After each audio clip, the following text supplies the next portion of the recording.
Right, well, with Kath Adams here, we've just done some implants and we made some teeth to go on there. Previously we did the bottom teeth and she's had that for a few months now, and we've just completed the top set now.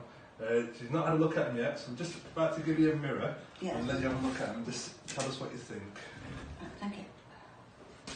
Oh yeah, that was a lot better. I can smile now. Yeah, that's much better. Happy with that? Yes, very, thank you. That's fine. How did you find the procedure? Yes, it was fine, yes. You know, the implant sort of, it's nice to have something that fits and doesn't come out. Yeah. Made a difference in terms of what you can eat and confidence. Yeah, I might actually try a steak tomorrow. I've got the top ones in. You had normal dentures before, didn't you, for a while? Yeah. But I pulled a tooth out eating chocolate and then they wouldn't stay in, so I've had the implants and I'm very pleased with them. That's great. Would you recommend it to others? Oh yes, definitely. Yeah. Yes. That's great. Thank you.